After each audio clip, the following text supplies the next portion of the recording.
Here, why don't you try a little of this? I did. You didn't eat any. I know, but I did try it.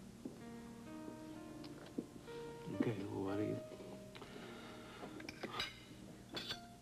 try some of this? Well, I would if I knew what it was. Well, it's apple something. No, it's not. How do you know it's not? You didn't even taste it. Well, I know, but the nurse told me that it wasn't. Didn't the nurse also tell you have to eat to gain your strength? Yes, several times. Last night, this morning at breakfast, now. Obviously, you didn't listen to her. Well, I'm just not hungry. I'm not anything, Duke. Please. Okay, I'm not going to coax you. Don't. Just hold my hand.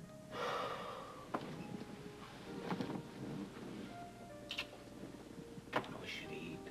I will. I'm hungry. I don't want anything. Okay. What did he say? Who? Well, the man, Duke told me you found him. Did he confess?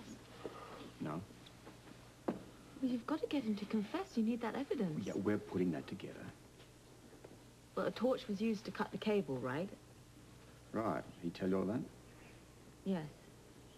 And you found 2 torches. Maybe you should be conducting the interrogation here. Look, at the moment we're just trying to make a connection between Tim, between the torches and the severed cable. Well, that shouldn't be too difficult. You know better than that. Honey, why don't you take it easy? Well, I mean, we know that man is responsible for this accident, don't we? Knowing it and proving it are 2 different things, love. Now, think, will you? Then what are you doing here? You should be there getting him to confess. Why don't you take it easy, Anna? Yeah, look, this isn't doing anybody any good. Then go and get his confession. I'll do all of that, Anna. And when I do, I'll find out who he's working for. We know who he's working for. He's working for Olivia. And when I find her, I'm going to kill her myself.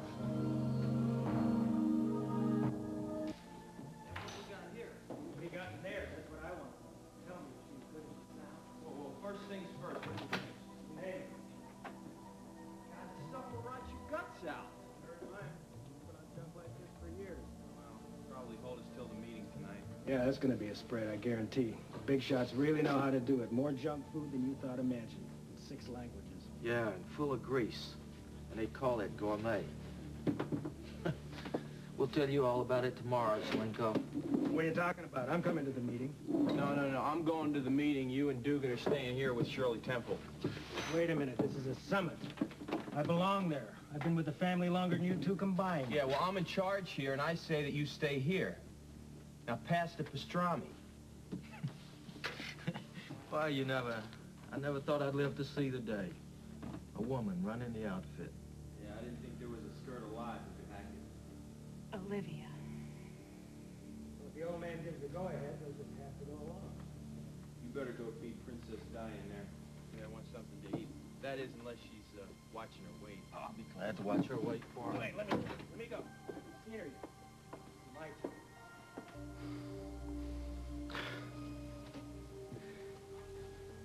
We were the 3 little Jeromes, weren't we? You remember? You were the pretty one. Our brother was the smart one. You were the good one. Yeah. Guess that means I finished last, huh? No. Did you forget that? When we were growing up, how close we were? How loyal we were? I remember. Yeah? You had to have forgotten. How else could you put the finger on me? I didn't. Maybe you went... I swear I didn't. Maybe you went out of your mind. That's possible. Stop it. You went crazy, you know. Stop it, There's Julie. gotta be some reason why you did it to me. Just give me a reason. Give me an excuse. But don't stand there and tell me you didn't do it. Oh. All right. Yes, I did. I did plan the hit, but it wasn't supposed to be you. It was supposed to be Duke. He was the one that I had to get rid of. He was cutting into the family. He had no right to be there, and I didn't trust him.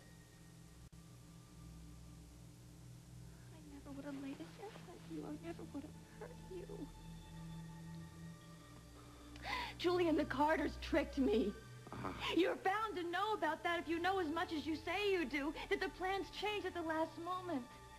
The idea was to get you out of the way and get a clean shot at Duke alone.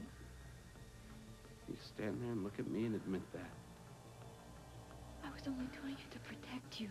Duke Lavery was pretending to be your friend. All he ever intended to do was to take your place. I couldn't allow him to do that. It doesn't bother you at all. There's no remorse. That man was my friend. And you tried to have him killed. What the hell are you?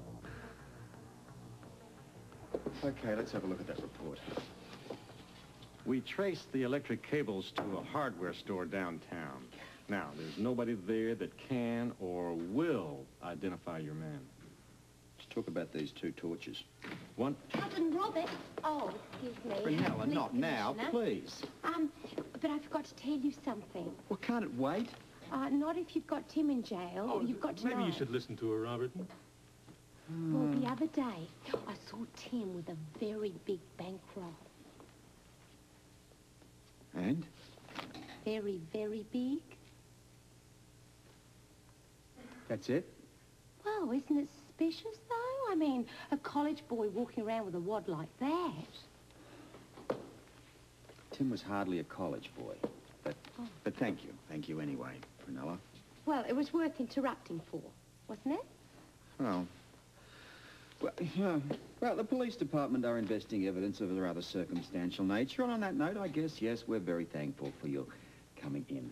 Oh, thank you. Look, any time. Yeah, Ralph, absolutely. And thank you for coming down. It's been really wonderful. anytime I And can help you up, don't miss the you bus. just call. Thank you, Brunella.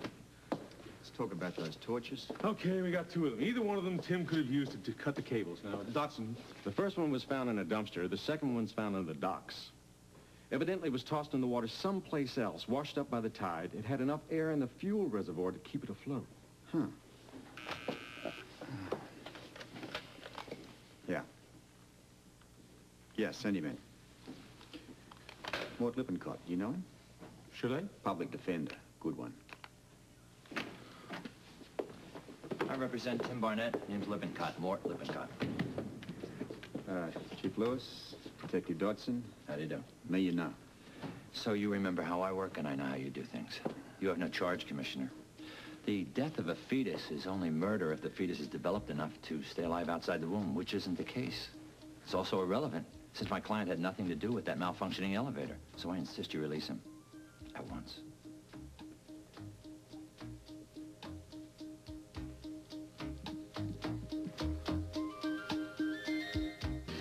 The question of viability regarding the unborn child really isn't up to you, Mr. Lippincott, but rather a panel of experts and jury. And as for your client, he's going to stay right where he is.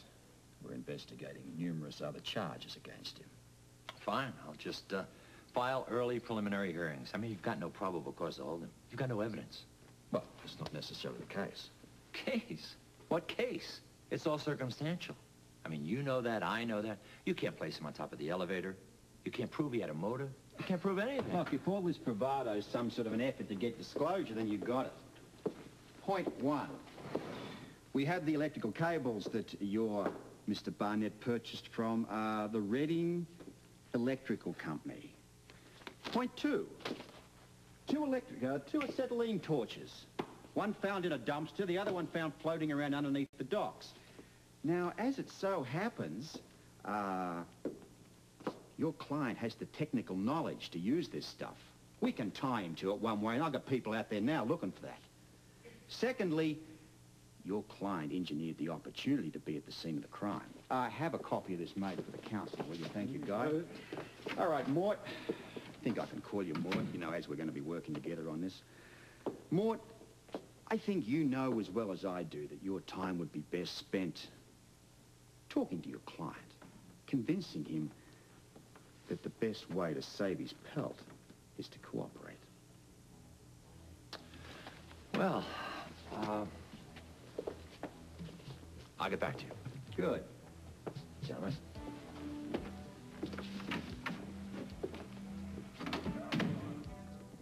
I don't know, Robert. It It's a long shot. Let's go with it.